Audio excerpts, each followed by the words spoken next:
몰약을 거부하신 예수님이란 제목으로 말씀 전하고 기도하고자 합니다.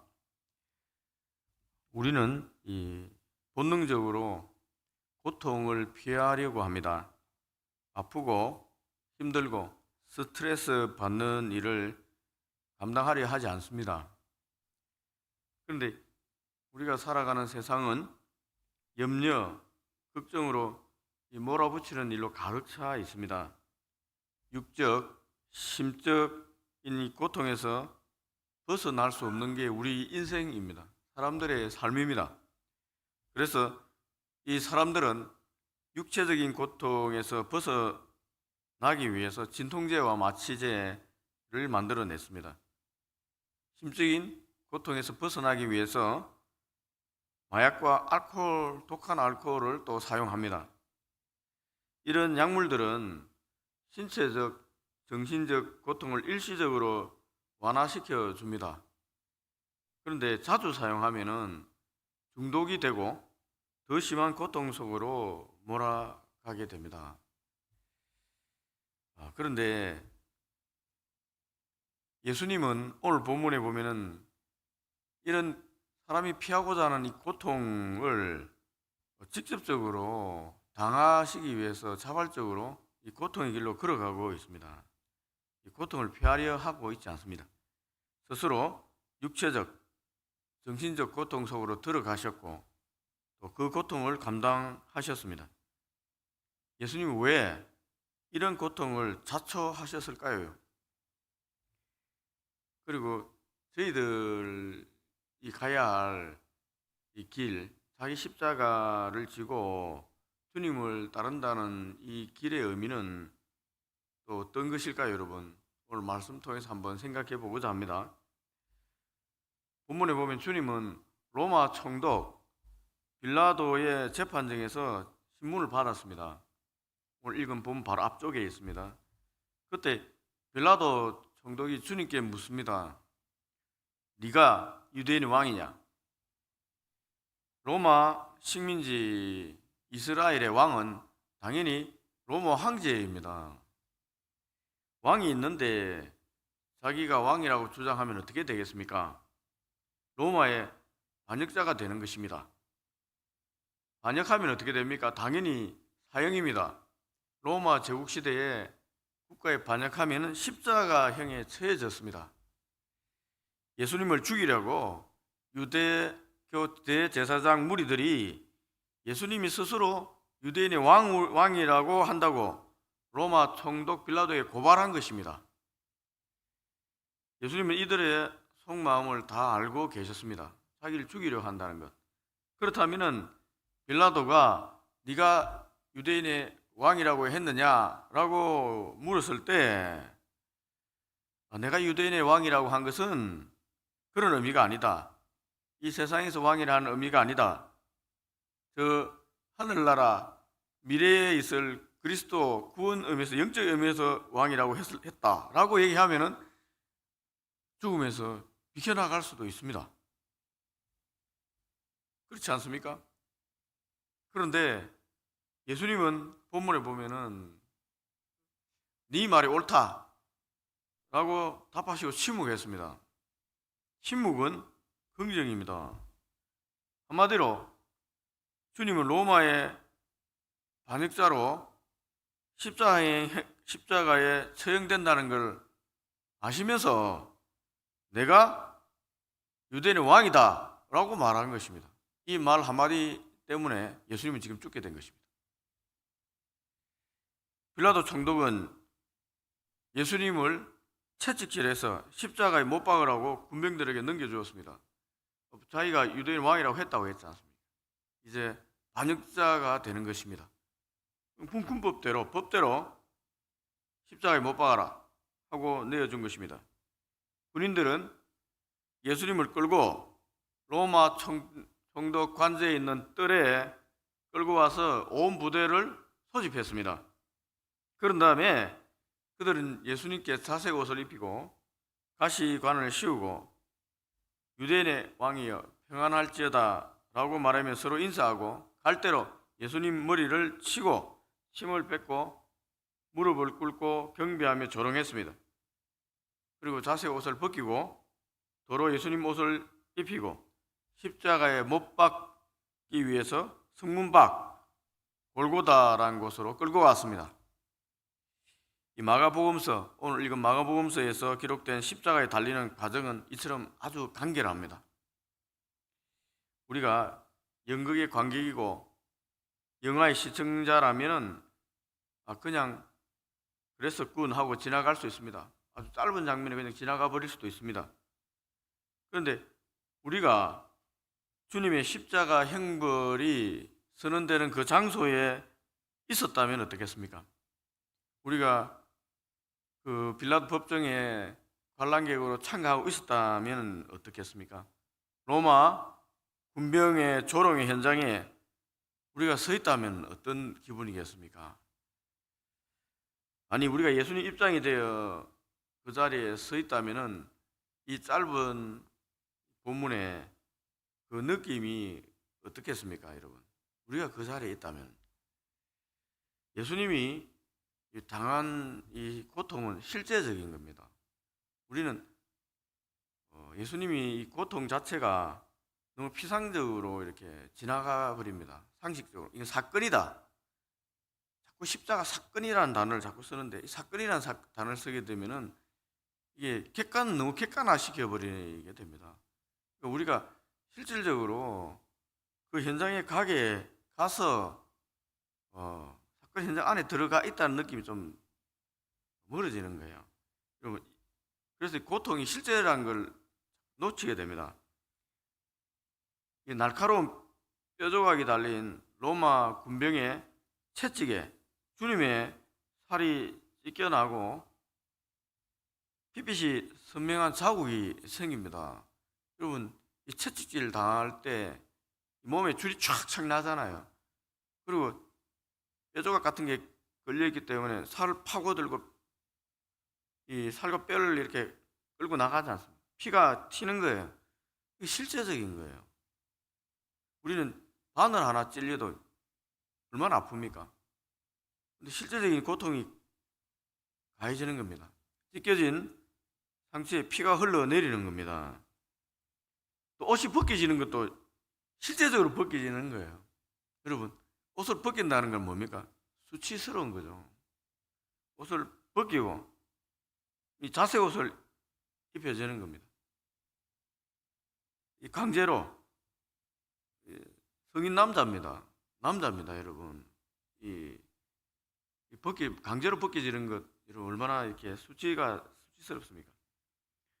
가시 면류관이 머리에 씌워집니다. 여러분, 가시가 진짜 가시지 않습니까? 머리에 꽉 눌렀을 거 아닙니까? 그냥 이렇게 세워놓게 꽉 눌렀을 수도 있습니다. 가시가 머리에 박혀서 피가 이마를 타고 내려와서 이 눈으로 막 흘러내리는 거예요. 이 고통은 실제적인 것입니다. 로마 군병이 예수님 얼굴에 침을 뱉습니다. 침을 뱉는 거예요. 여러분, 침 뱉으면 남한테 침 뱉은 적이 있습니까? 우리 어릴 때 싸우려고 하면 한 번씩 침도 뱉고 막 이렇게 서로 싸우잖아요. 그 정도가 아니라 얼굴에다 침을 뱉는 겁니다. 한두 명이 아니고 그 군병들이 돌아가면서 더러운 침을 뱉는 거예요. 갈대로 예수님 머리를 툭툭 칩니다. 이렇게. 네가 왕이냐? 칩니다. 진짜 치는 거예요. 이 조롱과 모멸과 이 비웃음이 난무하는 것입니다. 한참을 가지고 논 후에 자세고 또 벗깁니다. 도로 주님 옷을 입힙니다. 그리고 끌고 골고다 언덕까지 십자가에 못 박기 위해서 로마 군이 끌고 가는 것입니다. 얼마나 고통스럽게 끌려가겠습니까? 쓰러지고 겨우겨우 올라가는 거예요. 자기 십자가 못 박힐 십자가 지고 가다가 쓰러지니까 이 다른 사람 알렉산더 루포한테 넘기는 거예요. 또 골고다 언덕에서 십자가에 박히기 전에 로마군이 십자가 형벌의 그 고통을 아니까 고통의 배려로서 몰약을 탄 포도주를 먹으라고 건네해 주었습니다. 배려입니다. 이 인간이 개발한 마취약입니다. 마취 효과가 있는 몰약을 타서 먹어라. 그럼 십자가의 고통이 좀 줄어들 거야. 이 처음으로 배려를 한 거예요. 십자가에 못 박히는 것도 아프지만 여러분, 이 사람의 몸무게가 있는데 십자가 위에 탁 세워질 때 쿵 하고 세워질 거 아닙니까? 구덩이에. 그때 몸무게 때문에 살과 피가 찢기는 것, 그 고통도 굉장할 것입니다. 조금이라도 그 고통 덜 느낄 수 있도록 몰약을 탄 포도주 먹으라고 이렇게 건네주었습니다. 그런데 주님은 거부합니다. 거부하는 거예요. 온전히 모든 고통을 다 감당하겠다고 하신 것입니다. 예수님은 왜 십자가의 고통을 피하려 하지 않고 있습니까? 모든 고통을 다 감당하려고 하는 겁니까? 하나님 아들이라서 우리처럼 육체적인 정신적 고통을 느끼지 못하기 때문일까요? 하나님 아들이잖아요. 그러니까 이 고통을 인간처럼 느끼지 않으니까 나 기꺼이 당하겠다 이렇게 한 것입니까? 그렇지 않습니다. 예수님은 하나님 아들이지만 역시 온전한 사람이셨습니다. 우리가 동일하게 배고픔을 느끼고 육체적인 연약함을 아는 분입니다. 그리고 슬픔에 눈물을 흘리는 분이셨습니다.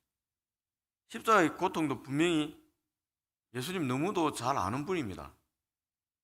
겟세마네 동산에 올라가 기도한 주님의 기도를 들어보면은 우리가 분명히 알 수 있습니다. 마태복음 26장에 있는 그 겟세마네 기도의 내용입니다. 현장입니다.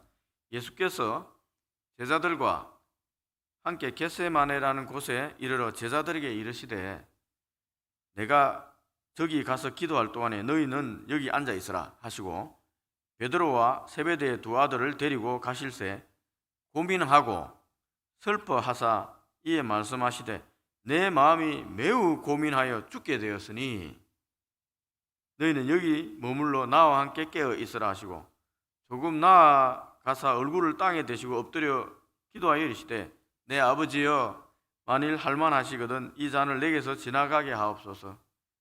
그러나 나의 원대로 마시옵고 아버지의 원대로 하옵소서. 이 고민하여 죽게 되었다는 겁니다. 이 스트레스, 이 압박이 굉장히 많았다는 거예요. 예수님도 정신적인 고통 속에 들어가 있었다는 것입니다. 주님도 십자가의 고통을 분명히 피하고 싶었습니다.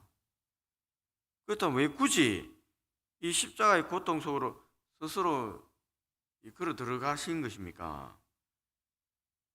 제가 금방 읽어주었던 겟세마네 기도의 내용에 답이 있습니다. 답이 있잖아요, 여러분. 하나님 아버지 뜻이기 때문에 그래요. 내 뜻대로 말고 아버지 뜻대로 하옵소서 했지 않습니까? 아버지 뜻이 예수님이 십자가를 지는 거였습니다. 그러니까 십자가를 지신 거예요. 그 고통 속으로 들어가기로 결정한 주님이 몰약을 먹고 고통을 잠시 있는 것 거부한 것 당연한 것입니다. 아버지 뜻대로 내가 고통 속에 들어가야 되니까 몰약을 거부한 거예요. 온전히 하나님 뜻에 순종한 것입니다. 그 주님이 우리에게도 말씀하셨습니다. 마가복음 8장 34절에 말씀하셨습니다.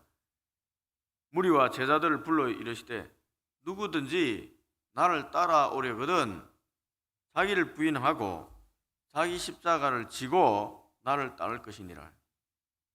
주님 분명히 자기를 부인하고 자기 십자가를 지고 따르라고 했지 않습니까?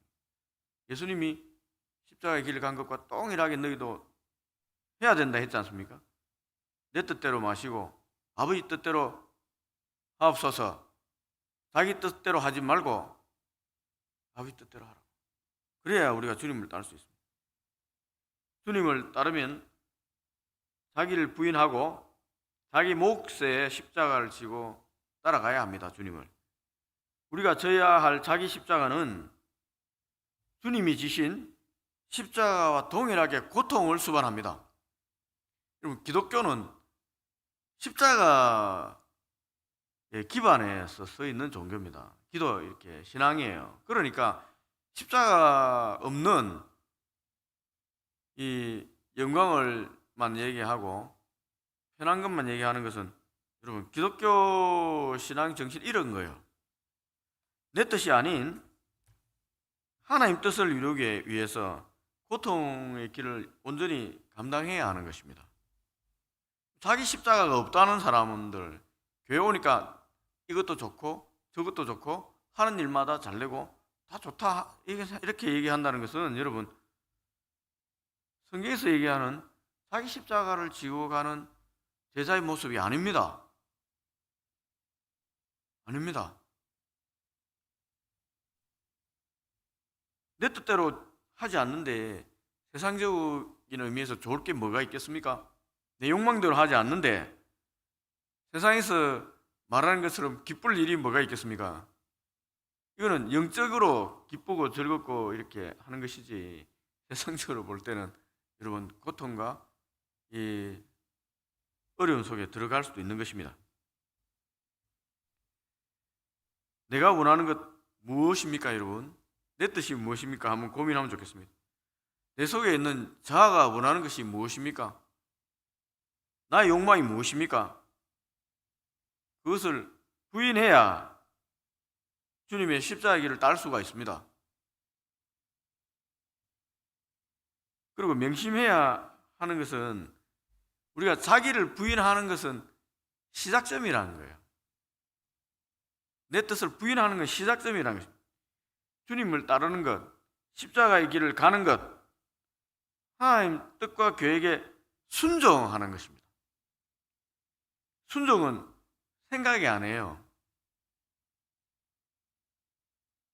행함입니다. 실제로 행하는 것입니다. 하나님 뜻대로 행하면은 세상 나라의 법과 상치될 때가 많이 있습니다. 하나님 뜻대로 하면은 당연히 세상에서 손해를 볼 수가 있습니다. 주님처럼 생명도 잃을 수도 있습니다. 물질적인 손해와 사랑관계의 손해, 명성을 잃어버릴 수도 있습니다. 당연하지 않습니까? 우리는 주님을 따르는 제자입니까? 아니면 세상의 몰약에 취해서 십자가의 고통을 잠시 피하면서 살아가고 있는 그런 신자입니까? 새벽에 주님의 십자가의 길을 한번 깊이 있게 고민하는 시간 되면 좋겠습니다. 깊이 있게 고민하면 좋겠습니다. 교회가 이 십자가의 정신을 놓치면은 교회가 교회되기 어렵다고 생각합니다.